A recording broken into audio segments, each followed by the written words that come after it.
All right. Good hunting, Ryan. Good hunting, Blake. Thank you, guys. And Thanks, guys. and Bruce, welcome back to F.A.C.E. Dale, It's good great to hear morning. your voice. Great to hear your voice, Bruce. And you want to share your screen? I'm interested in what you're looking at in this in the dog days of summer here in August, and ready to run with Dale Pinkert. Wow. Okay. Well, you have my where'd you get a picture of my quote machine? Exactly. Yeah. So where's the glass? I just want to make the point that I'm like very old school. So yeah. Okay. I'm going to attempt to channel Professor Wyckoff this morning, and a little bit. So okay. So what's ready to run? Are there markets, or I think that my running at this stage might be a little disappointing. I don't think. Yeah, you and me both. Olympic form. Right. So what's on your mind, Bruce? Well, I just have this like big, like a junk drawer full of charts that I bring just for our conversations, because I never know where they're going to go. And which is fun for me. This is fun because you challenge me immensely. So anyway, I'm going to show you this this cool chart here just to get us started. This is a chart. It's very fuzzy. It's like, and it's very old. And it was done by my teaching partner, Roman Bogomazov. We taught together at Golden Gate University. And so here's the literally the life cycle of a market. And so it's got the accumulation phase, the markup, distribution, markdown. So hopefully we'll see a little bit of that today as we go. So anyway, there's beautiful distribution and the characteristics, and also how distribution is maybe a little different than accumulation.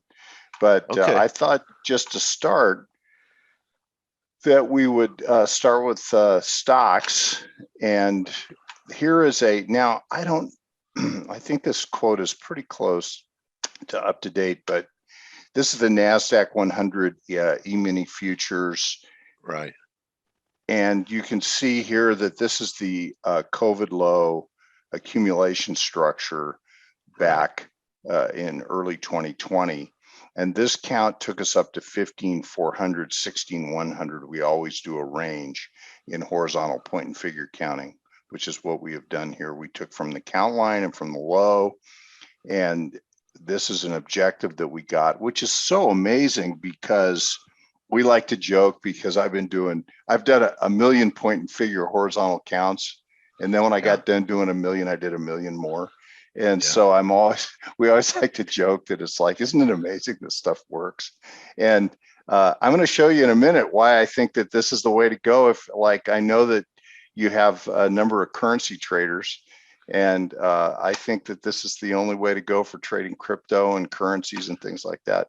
So anyway, this is a reaccumulation which occurred in September of 2020, right over here. And this reaccumulation confirmed, we call this a stepping stone confirming count. And this confirmed this accumulation low down here, which gives us added confidence.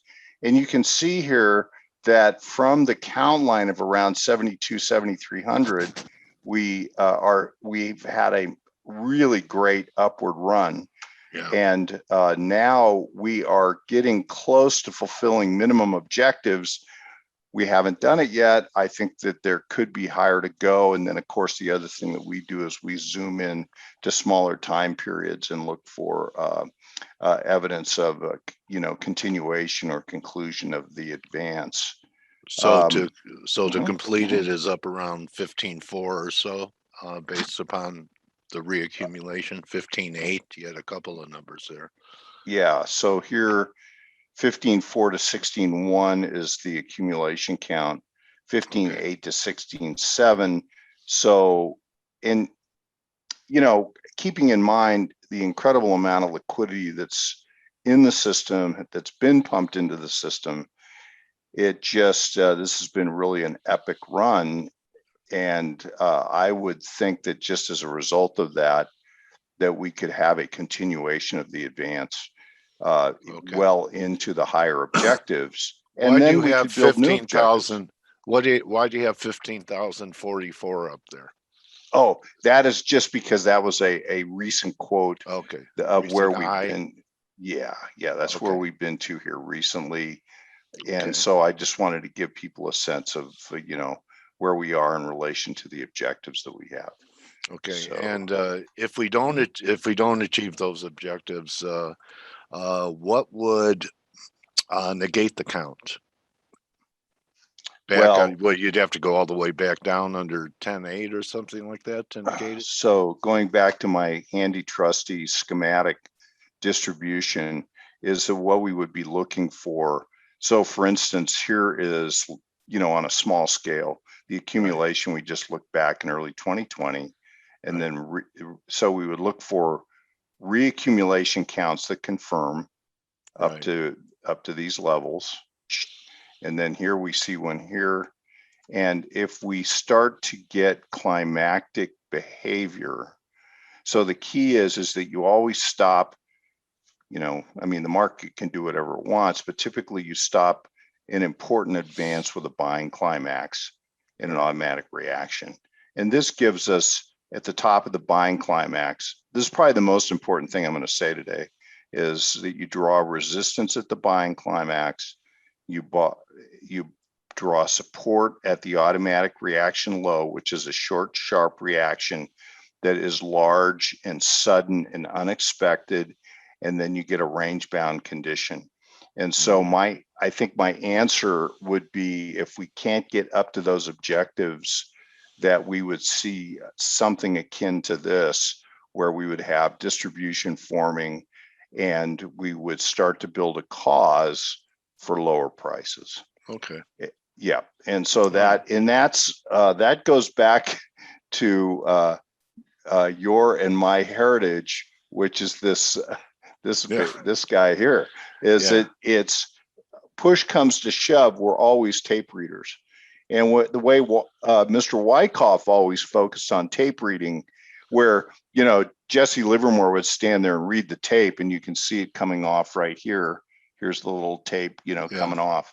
But Mr. Wyckoff would be analyzing vertical bar charts and point figure charts. So that's his definition of tape reading, is to read the charts, and he was quite incredibly good at it. And so we're trying to replicate his skill set and then also teach it to others. So here's an example, Dale, of the Dow. And here you can see this is a daily chart. Here's a beautiful upward trending advance. There's a very specific way that Wyckofians draw trend channels. And you can see this beautiful, we call it the upward stride of the market. And then once it's established, usually really early in the advance, we start to trade the outer edges of this as it goes. Here's an example of a climax right there. And so there's a climax automatic reaction. Now this, I am making the case that this is a reaccumulation, which is, even reaccumulations start with a stopping action, which is a buying climax, and then a range bound state, which is building a new cause for a new advance. And so that is what I'm interpreting here, because we've had this beautiful, look at this beautiful pullback to the what we would call the demand line right there. That's called a last point of support. Okay. And it rallied. That was that 900 point intraday decline in the Dow. Okay. That was on a Monday or a few weeks ago. Yeah. And it reversed right up, and look what it's doing. It's rallied right up to this, what we call a sign of strength. And it's hovering here, and it's not correcting back into the range bound area, which I so far am considering that to be constructive. A constructive thing. Yeah. Okay. Nice look. And And very good so, explanation of it. Oh, and here we are to your X's and O's. right. So here is an attempt at counting that reaccumulation area in the Dow. And the Dow has been where the NASDAQ 100 has been in an upward stride and really has been the place to be. Right. The Dow's been more in a range bound state here, but also, you know, we look at the Dow because it is psychological and it's giving us now a count objective up to this 37,868 level, and it's attempting to jump out and consolidate up here. So this is I think, interesting and constructive. And the thing that I call this the danger zone, which is this resistance area, because when you get up to here, you could really just pause and come right back into the range, which would be not necessarily productive. We want to see it jump up and then attempt to test from above one time and then show that it's beginning its uptrend. Does Wyckoff have any rules, since you brought up retests of breakouts, of how many times you can test a breakout? Because just from my trading experience, when it happens more than once, I begin to become skeptical about it, that the market's providing too many opportunities for people to buy a breakout. Sure. You know, like, okay, Dale, you missed it, but you know, you're waking up now a week later, I'll let you buy it at the breakout level. Any When you, rules about that? Huh? yeah, when you complete, say in this case, reaccumulation, this is also true of accumulation. What we want to see happen is we want to see a run up to the resistance area, which is what we just saw in the Dow Industrials right up here. And we Right. want to see this, we want it to be brief and then continue the advance. So 1 to 2 tests of resistance from above is ideal. More than that can be a problem. And so we would be very careful about any extended stay in this area. And really the reason for this, the narrative for this, is that when you start to go up after completing absorption, reaccumulation, or accumulation, is that when you've completed absorption, then stock is in very strong hands and it's very difficult to buy for institutions. Right. And so they have a very difficult time getting on a full position. And so this is the reason why the market can go up like this in a really fast way. So your point about having too many tests here really is an indication that absorption's either not complete or this is maybe some kind of distribution, which would be what we see over here. And so you could have these false breakouts after an accumulation period, and then it looks like it's breaking out and then fails, because, you know, breakout failures or breakdown failures are great trades if you're you know, nimble enough to see it as a failure, and because you have so many people wrong-footed on the position. Well, here's your point is so good, because, you know, Wyckoff, all he did was codify good trading. And so the things that we talk about, people that are listening are going to go, oh yeah, I know that, you know, I've seen that, I just call it by a different name. And so here, in this case right here, Dale, this upthrust after distribution is exactly what you're describing.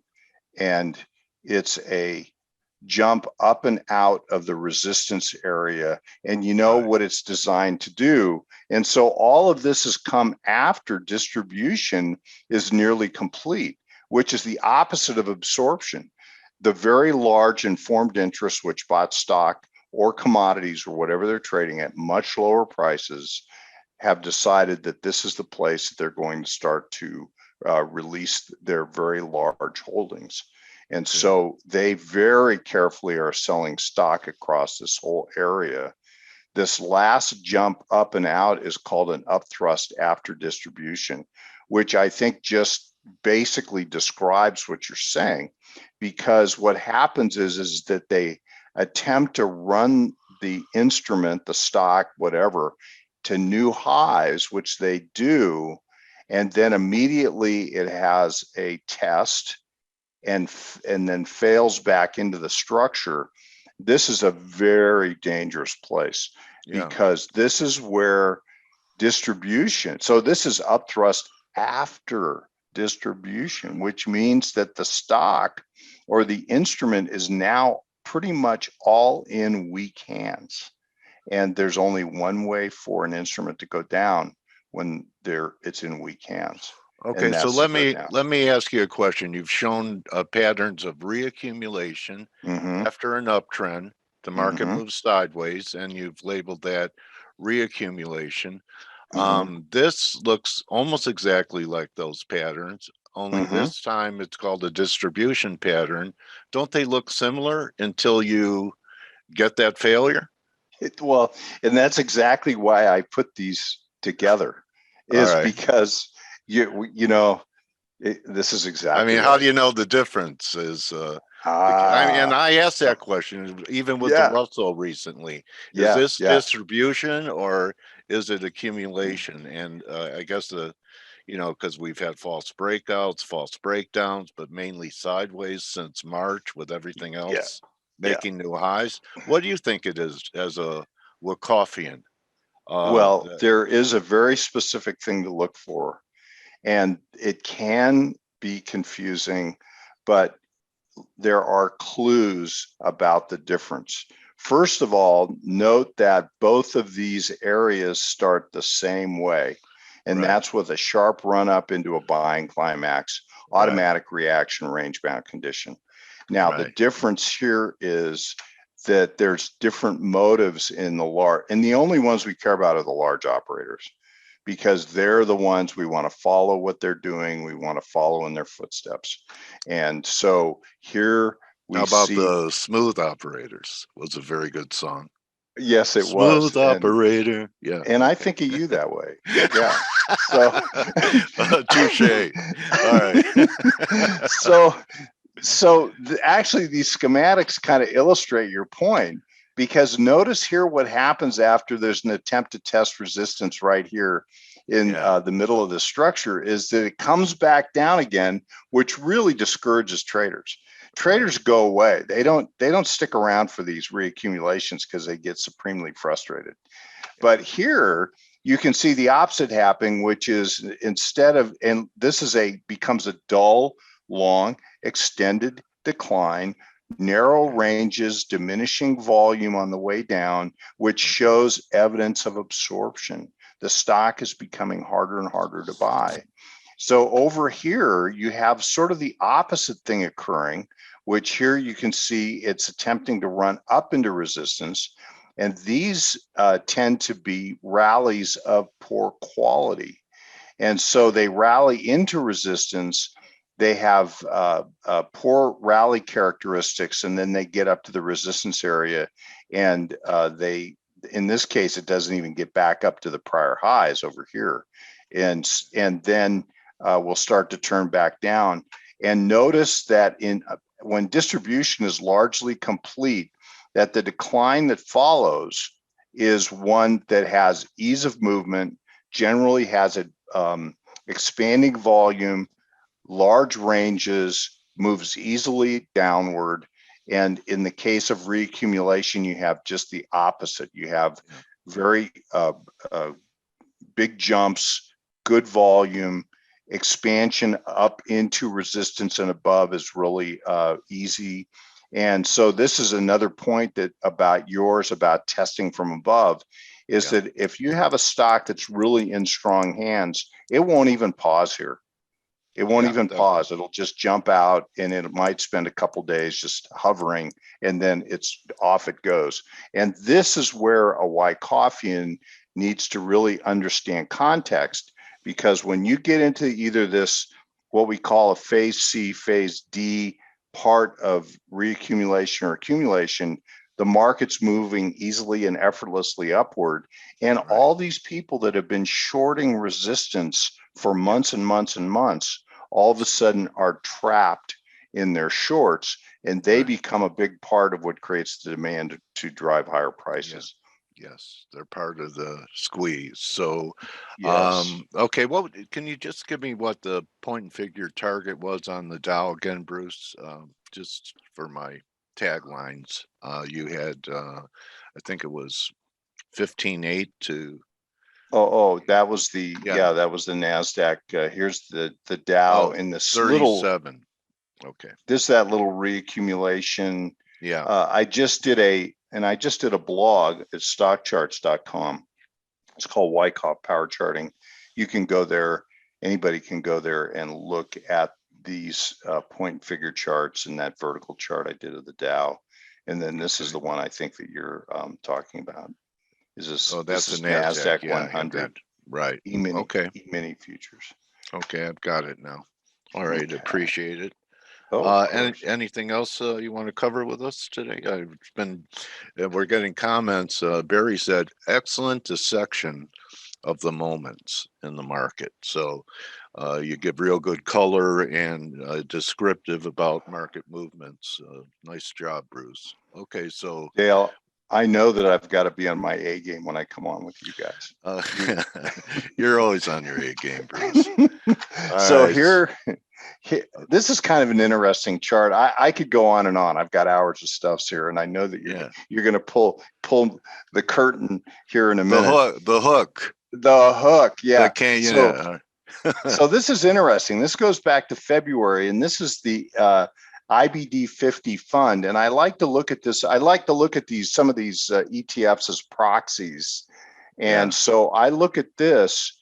The NASDAQ 100 has been on a tear, and that really is because the mega cap growth names, those 5 or 6 super big stocks, have been getting good bids, have been going up, and have been driving the index up. Here's what the typical growth momentum stock has been doing in that same time period. Not even close.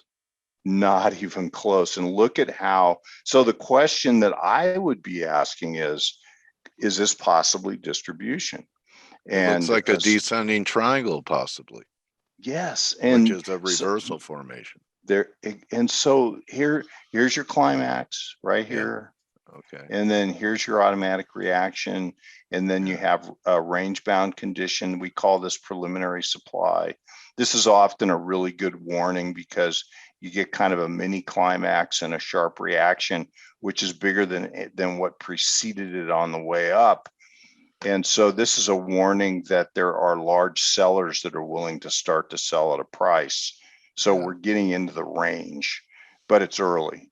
And so look at the low of the range holding the previous accumulation phase.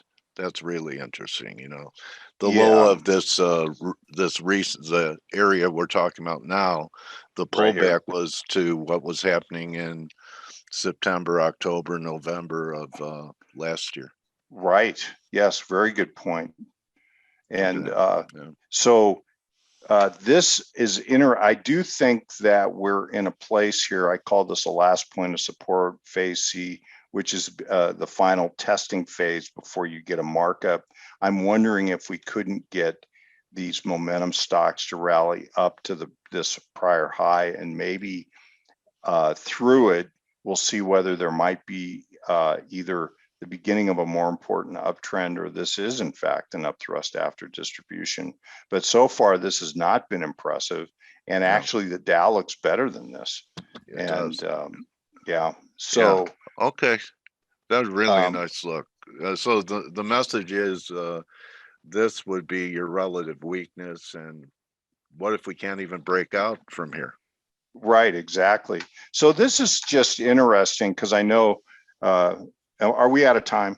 No, go ahead. This is the a chart that I put up. This is actually May, early May. And I just like to show this because it's a classic distribution. And so here is an attempt here, Dale, to rally, and it can't get to the prior high. And then we call this an upthrust. Yeah, go ahead. And what's that on the right-hand side? The market has leprosy, LPSY? Yeah, that's called a last point of supply. Okay. And All right. it's a rally of poor quality. Look, it's right into resistance, which Yeah. is the resistance is the buying climax.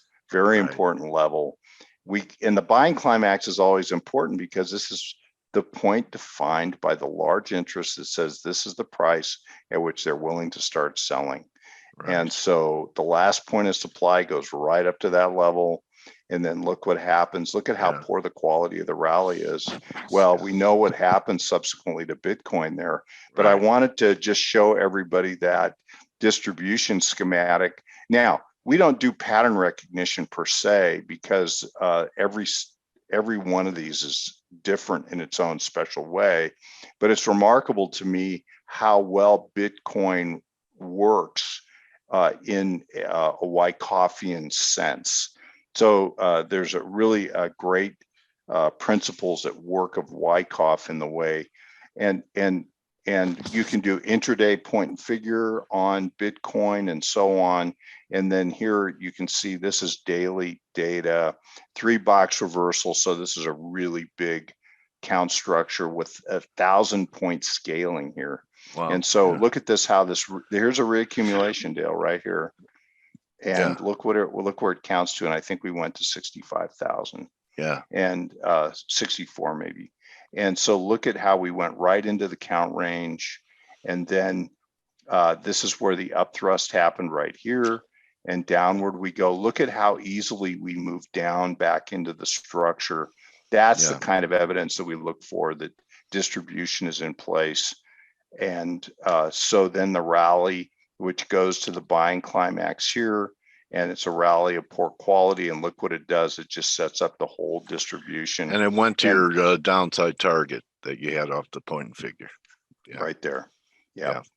And so Okay. Well, go ahead, mhm. Bruce. No, Go no. ahead. So anyway, I was just going to conclude by saying you have to be really careful when counting distribution that you don't overcount. And so here we've just taken this from the last point of supply to the upthrust, but I would just be cautious, not that you can't try to trade Bitcoin from the long side. If you get a structure that allows for that, like here, that was ideal over here. But Right. this is looming over the top of crypto, is this much larger structure, and that would just give me reason to be a Pause. super good risk manager. So yeah. Well, you did it again, Bruce. I learned from you today. Like every time I talk to you, I know if I do that, our community is as well. And it's interesting when you bring up Bitcoin. What fundamentals are there to trade on Bitcoin? That it's in an adoption phase. So it's all technical, pretty much in crypto, isn't it? It in my mind, and also I like to look at currencies from that perspective, and I do. I basically just look at the major kind of currency indexes, Right. and so on. But you can really see the pattern structures in. And if there is a second here, I do have kind of one interesting chart of right here.